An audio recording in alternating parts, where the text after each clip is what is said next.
What's going on, guys? It's your boy Omar, and once again, I'm back with another video. It's been a while since I made a video about sports or anything like that, as you can see on the channel here, but I figured it would take a big topic for me to get back into it. And this morning here on Monday, January 28th, we have a big topic. So it's just that simple. Anthony Davis, who is, you could say, one of the top three players in the NBA right now. Obviously a huge talent, one of the premier front court players in the league that we've seen for a very long time. He has requested a trade officially. He no longer wants to be a member of the New Orleans Pelicans. He would like a move. Now, there's no teams that have come out in terms of him requesting a particular team, but what we know at this time is some of the teams that have been rumored so far include the Lakers, the Celtics, the Knicks, etc., etc. Now, obviously, Anthony Davis, you're looking at a situation where if a team is trading for Anthony Davis, they're going to want to know that they're able to re-sign him. They're going to need that reassurance there. You're not going to give up your whole entire team in terms of young players and draft picks and professional assets in terms of just getting a year or two out of Anthony Davis. It's not worth it, even for a player of his caliber. That being said, the Boston Celtics have an issue with trading for him right now, just right off the bat. The Celtics have Kyrie Irving on the roster, and they're working on potentially re-signing him after this season. He's a free agent after this year.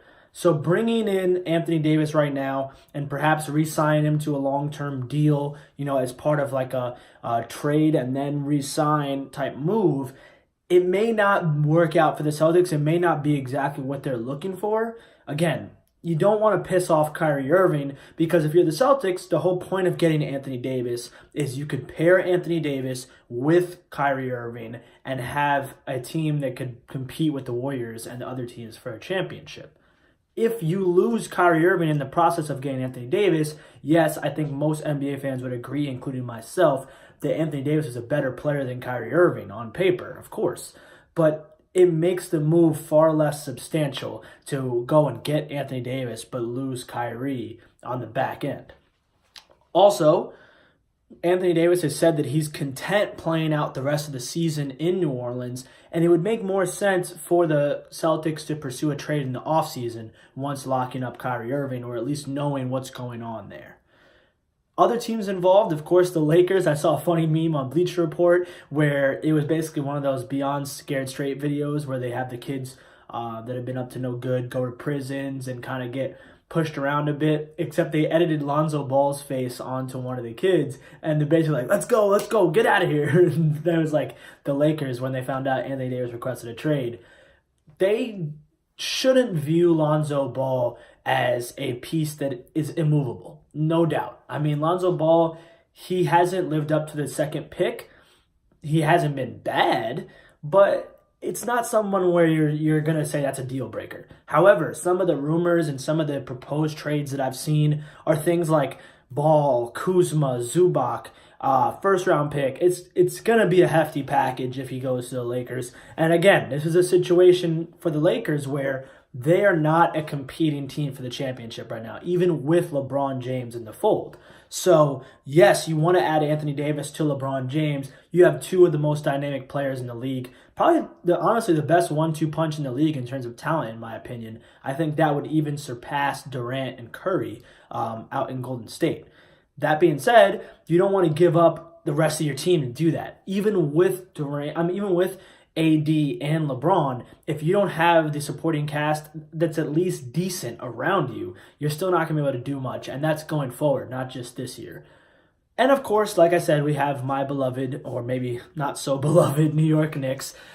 This one I really just don't see happening. I understand that I've seen some rumors that the Knicks are going to be aggressive and this and that, but if you're a Knicks fan, you've seen this before. You know how this goes.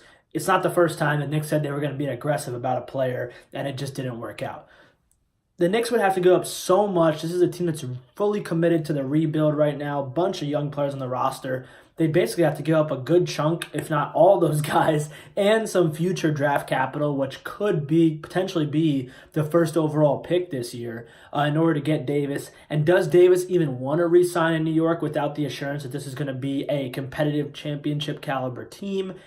I just don't see this trade working out. I think there's still potential suitors out there that could be after Anthony Davis's services that we just don't know about yet. Sounds like it's going to be a long saga. It's not something that's going to be done by the end of the week, most likely. We're talking, All-Star break, beyond the All-Star break, trade deadline, maybe even the offseason. Like I said, Anthony Davis has said to Coach Alvin Gentry of the Pelicans that he's content finishing the season with the Pelicans.